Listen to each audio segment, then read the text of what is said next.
बिस्मिल्लाहिर्रहमानिर्रहीम। आप मेरा यूट्यूब चैनल देख रहे हैं माइंडसेट।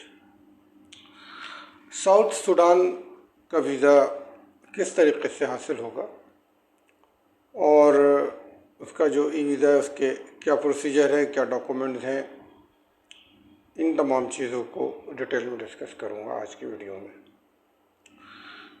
अफ्रीकन कंट्री है और सूडान से ही टूटकर ये कंट्री बनी है 2011 में, जिसको हम साउथ सूडान कहते हैं।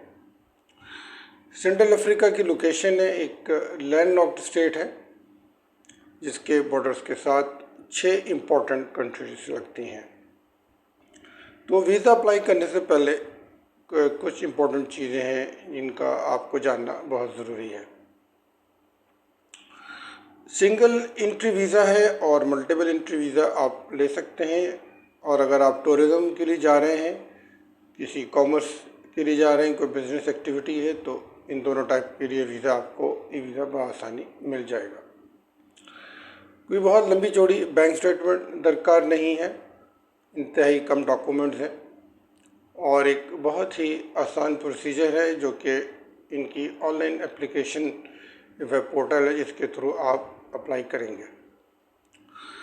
जो कंट्रीज इनके साथ लगती हैं उनमें इथियोपिया है, सूडान ये वही कंट्री है जिससे इन्होंने 2011 में आज़ादी हासिल की है। यानी मेन सूडान स्प्लिट होता है 2 हिस्सों में और जो दूसरा पार्ट है वो उसको हम साउथ सूडान कहते हैं। डेमोक्रेटिक रिपब्लिक ऑफ कॉन्गो,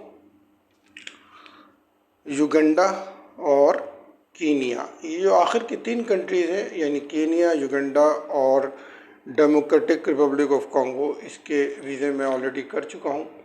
तो अगर आप इसका भी ई वीज़ा ले लेते हैं तो 3+1 4, तो ये एक बहुत ही अच्छी ट्रैवल हिस्ट्री आपकी बन सकती है। और फर्दर आप किसी बड़ी कंट्री में अगर अप्लाई करते हैं तो आपके चांसेस बनते हैं कि आपको वीज़ा वहाँ का भी मिल जाए।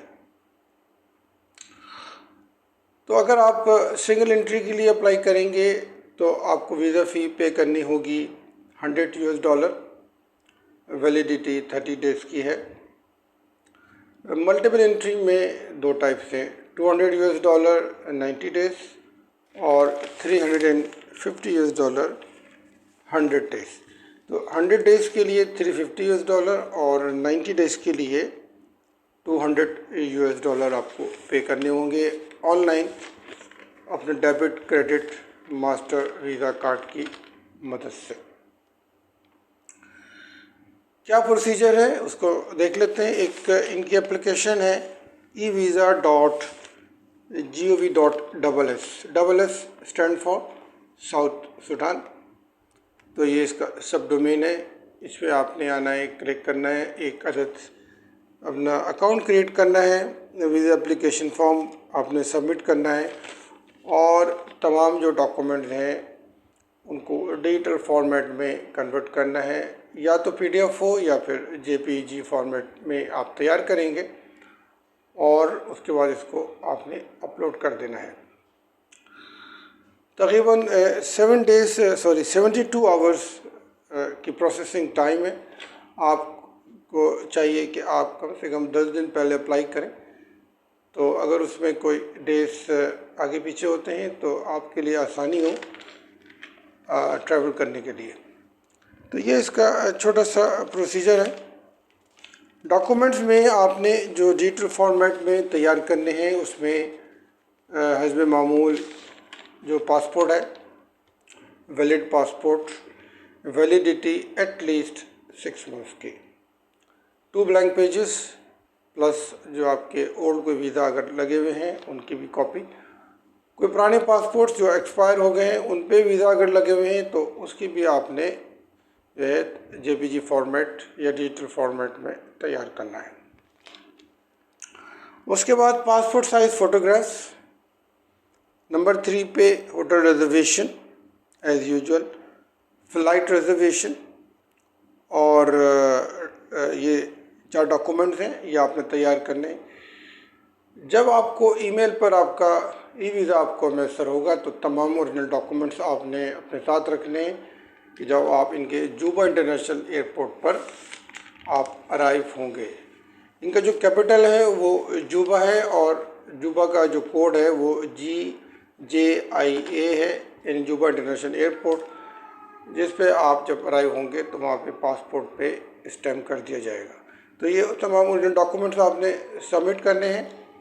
मीनवाइल अप्लाई करने के बाद अगर कोई एक्स्ट्रा डॉक्यूमेंट्स वो मांगते हैं तो वो भी आपको प्रोड्यूस करने होंगे। तो उसके लिए अगर आप बैंक स्टेटमेंट तैयार कर लें, पॉसिबिलिटी है कि जब आप वहाँ पहुँचें तो आपसे वो मांग ली जाए। इसके अलावा अगर 10 लाख कैश आपके अकाउंट में है, आप बैंक स्टेटमेंट तैयार कर सकते हैं, तो मैं समझता हूँ कि आपको वीज़ा मिलने में आसानी होगी। टिकट के लिए आपको कतर और एमिरेट्स के थ्रू आप जा सकते हैं, वहाँ से रिजर्वेशन ले सकते हैं। इसके लिए एथियोपियन एयरलाइन भी है, आप उससे भी अपनी रिजर्वेशन तैयार कर सकते हैं, चाहे वो ऑनलाइन हो या इनके ऑफिस से आप हासिल कर सकते हैं। तो ये इसका आज का प्रोसीजर था और साउथ सुडान की ये वीडियो थी। उम्मीद है कि आपको वीडियो पसंद आई होगी। तो कमेंट्स बॉक्स में अपनी राय का इज़हार ज़रूर करें और कोशिश किया करें कि जो डिस्क्रिप्शन में मैं लिंक प्रोवाइड करता हूँ, जैसे evisa.gov.ss का लिंक आपको डिस्क्रिप्शन में मिलेगा, वहाँ से आप इसको अच्छी तरीके से स्टडी और रीड करें।